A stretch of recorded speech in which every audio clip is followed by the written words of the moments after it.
ஹல்லேலூயா ஸ்தோத்திரம். கர்த்தர் நம்மளை ஆசீர்வதிப்பாராக. இன்றைய நாள் டூ வீலர் ஓட்டுவது எப்படி? ஆமாங்க, நம்ம ரோட்டில் தினந்தோறும் பார்ப்போம். நாமளும் வண்டி ஓட்டணும், நம்மளை அறியாத ஒரு வேகம் வந்துச்சு, அப்படி அப்படி அப்படி அப்படி அப்படி அப்படி அப்படி வளைச்சிலாம் ஓட்டியிருப்போம். அது சைக்கிள் ஓட்டினாலும் சரி, டூ வீலர் ஓட்டினாலும் சரி, வேகமாக போய் எங்கேயாவது இடிச்சுக்கிட்டு கையை காலை அடிபட்டுக்கிட்டு அப்புறம் அதில் வேதனை துடித்த நாட்கள் உண்டு. சில ஆக்சிடெண்ட்டுகள் கடவுள் கிருபையால் தப்பிச்சு வந்த நாட்கள் உண்டு. சில பிள்ளைகளுக்கு விதி எழுதப்பட்டிருந்தால் அந்த வண்டியில் உளுந்து வாரி தங்களை சேதப்படுத்தின நாட்கள் விதி என்று சொல்லுவார்கள். நாம் என்னதான் சேஃபாக வண்டியாக ஓட்டினாலும் நம்மளுக்கு ஒரு சம்பவம் நடக்குங்கும்போது அதை யாரும் தடுக்க முடியாது. கரெக்டுங்க. ஆக்சிடெண்ட்டுங்கிறது சகஜம்.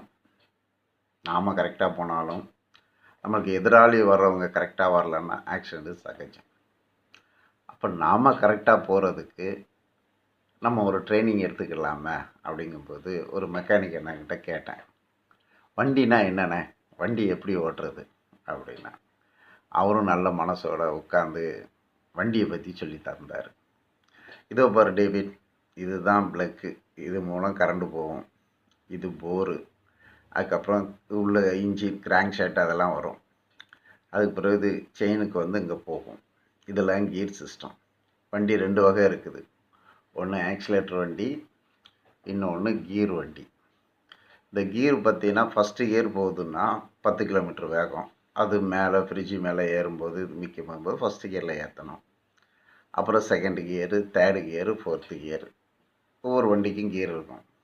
ஒவ்வொரு கீருக்கும் 10 கிலோமீட்டர் வேகம், ஒவ்வொரு கீக்கும் 10 கிலோமீட்டர் வேகம். அப்போ இந்த 10 கிலோமீட்டர் வேகம் 20 கிலோமீட்டர் வேகத்தில் போகும்போது அந்த லாஸ்ட் கியரில் போயிட்டு இருக்கும்போது எதிராளியோ ஏதோ ஒரு ஆபத்து வருதுன்னா பிரேக் அடித்தா வண்டி அந்த இடத்துலையே நிற்கிறதுக்கு அதிக வாய்ப்பு உண்டு. நீ அதை தாண்டி வேகமாக போகும்போது நீ பிரேக் அடித்த இடத்துல இருந்து குறிப்பிட்ட தூரம் வண்டி ஒன்றை இழுத்துக்கிட்டு போய் தான் நிற்கும். அந்த இடங்களில் ஆக்சிடெண்ட் ஆகிறது தான் பெரிய சேதாரத்தை உருவாக்கும். அதனால் வண்டிங்களை ஓட்டும்போது முடிஞ்ச அளவு 30லேருந்து 40 கிலோமீட்டர் வேகத்தில் இன்றைக்கி இருக்கிற சிட்டியில் வாங்கி போகிறது. நம்ம ஒரு சோபாவில் உட்காந்துட்டு வண்டி ஓட்டுற ஃபீல் இருக்கும், நம்ம ஒரு சோபாவில் உட்காந்து ஓட்டுற ஃபீல் இருக்கும். ஹார்ட் பீட்டு எல்லாமே அமைதியாக வண்டி போய்கிட்டுருக்கோம், நம்மளுக்கு வண்டி தான் கிடைக்கும். நம்ம ஏதோ ஒரு அவசரத்துலையோ திங்க் பண்ணிக்கிட்டோ வண்டியை ஓட்டிக்கிட்டு வேகமாக போகும்போது திடீர்னு எதிராளி எதிர்த்தாப்பில் கிராஸில் வரும்போது நம்ம டப்புன்னு பிரேக் அடிக்கும்போது வண்டி இழுத்துக்கிட்டு போய் அடிக்கும். அப்போ நம்மளுக்கும் சேதம், வண்டிக்கும் சேதம், எதிராளிக்கும் சேதம். இந்த சேதத்தெல்லாம் விட கொடுமையானது என்ன தெரியுமா? வண்டிங்கிறது ஆக்சிடெண்ட்டு சகஜம், வண்டியில் இடிச்சிருந்தாங்க, அப்புறம் நீ ரைட்டில் வந்தால் நான் லெஃப்டில் வந்தாங்கம்பாங்க, டக்குன்னு தூஷணமான வார்த்தையை பேசுவாங்க. இந்த வண்டி இடித்ததோட அந்த தூஷணமான வார்த்தை ஒருத்தருக்கு ஒருத்தர் ஃபெயிலியர் ஆகி ரோட்லேயே அடிச்சுக்கிடுவாங்க. இதுக்கெல்லாம் காரணம் பொறுமை இல்லாததும் கடவுள் படைப்பும், இதெல்லாம் இயற்கைகள். ஸோ இதிலிருந்து நம்மளை பாதுகாத்துக்கிடணும். சரி, இந்த வண்டி எப்படி ஓட்டுறது அப்படின்னா, வண்டியை பற்றி ஓரளவு நாலேஜும் வேணும். பிரேக் ஷூ நம்மளுக்கு தேயக்கூடிய ஒரு பொருள், வண்டி செயின் தேயக்கூடிய ஒரு பொருள், அதுக்கப்புறம் கார்பெட்டர் அடப்பு, சைலன்சர் அடப்பு, அப்புறம் ஹெட் போரில் பிளாக்கு, இப்படி சில ப்ராப்ளங்கள் குறிப்பிட்ட காலத்துக்கு பிறகு புது வண்டி பழைய வண்டி எல்லா வண்டியிலையுமே வரும். அதை சர்வீஸில் கொடுத்து அதை அப்பப்போ நம்ம க்ளீன் பண்ணிட்டோம்னா அந்த வண்டி ப்ராப்ளம் இல்லாமல் ஓடிக்கிட்டே இருக்கும். அந்த வண்டி நாள்கடையில் ஓடிக்கிட்டே இருக்கும். வண்டிக்கு சர்வீஸ் நம்மளை க்ளீன் பண்ணுற மாதிரி நம்ம வண்டி அப்பப்போ க்ளீன் பண்ணிக்கிட்டே இருக்கணும், எந்த ஒரு ப்ராப்ளமும் இருக்கக்கூடாது.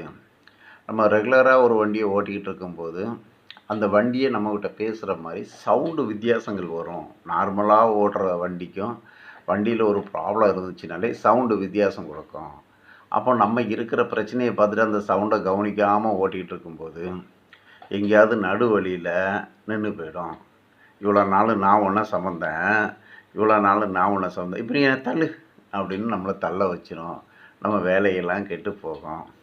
அப்போ வண்டியை வந்து அப்பப்போ கண்டிஷன் பண்ணி நம்ம உடம்ப வச்சுக்கிற மாதிரி அந்த சவுண்டு மாறினாலே க்ளீன் பண்ணி வச்சுக்கிட்டோம்னா வண்டி நம்மளுக்கு சேஃபாக இருக்கும். இப்போ வண்டியை ஓட்டுறது, ஒரு வண்டியை ஓட்டணும்னா ஒரு பிரிட்ஜு மேலே ஏறுறீங்க, இல்லை ஒரு மேடான ஏரத்தில் ஏறும்போது வண்டியை முறுக்கிக்கிட்டு ஒரே ஸ்பீடில் ஏற்றவே கூடாது. ஒரே ஸ்பீடில் ஏற்றும்போது பெட்ரோல் அதிகம் போய் அந்த வண்டி இன்ஜின் ரொம்ப ஹீட் ஆகும். இப்போ ஒரு ஃப்ரிட்ஜு மேலே ஏற்றுனீங்கன்னா அப்படியே ஸ்லோ பண்ணி ஒரு தூக்குனீங்கன்னா அப்படியே கொஞ்சம் தூரம் போனோன்னா கொஞ்சம் ஸ்லோ பண்ணணும், அப்புறம் கொஞ்சம் தூரம் போனோன்னா கொஞ்சம் ஸ்லோ பண்ணும். இப்படி ஸ்லோ பண்ணி ஆக்சிலேட்டர் கொடுத்து வண்டி போகும்போது வண்டி சிரமம் இல்லாமல் மேலே ஏறி கீழே இறங்கி நீங்கள் போகிற தூரத்துக்கு போய்கிட்டே இருக்கலாம். அப்போ வண்டிக்கு சீக்கிரத்தில் பிரச்சனை வராது. இப்போ நார்மலாக ரோட்டில் வண்டியை ஓட்டுறோம், அப்போ கூட பார்த்திங்கன்னா சிலவங்க என்ன பண்ணுவாங்க, அந்த இயற்கையானது, நம்மளும் அந்த வயசை கடந்து தானே வந்திருக்கோம், உளுந்து வாரி தானே வந்திருக்கோம். அப்போ அந்த வண்டியை ஓட்டும்போது என்ன பண்ணுவாங்கன்னா சிலவங்க தங்களை உடம்போடு அசைச்சு ஓட்டுவாங்க. ஏன்னா அசைச்சு ஓட்டுறதுக்கு யாராவது ட்ரைனிங் கொடுத்தாங்களான்னு கேட்டால் அது நம்மளுக்குள்ள கெட்ட என்னன்னு சொல்லலாம், நம்ம கண்ணு முன்னாடி பார்த்த சம்பவங்கள்னு சொல்லலாம், நம்மளை அறியாத ஒரு குஷின்னு சொல்லலாம். அந்த குஷி தாங்க பெரிய ஆக்சிடெண்ட் ஆகி பல டாக்டர்ஸுங்களை பழைக்க வச்சுக்கிட்டு இருக்குது.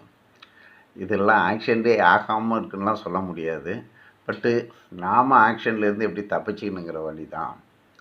அதே மாதிரி ஒரு வண்டியை ஓட்டிகிட்டு போயிட்டுருக்கீங்கன்னா வண்டி வேகமாகவே போயிட்டுருக்கு, அது கிலோமீட்டர் அதிகமாக கிடைக்கணும் அப்படின்னா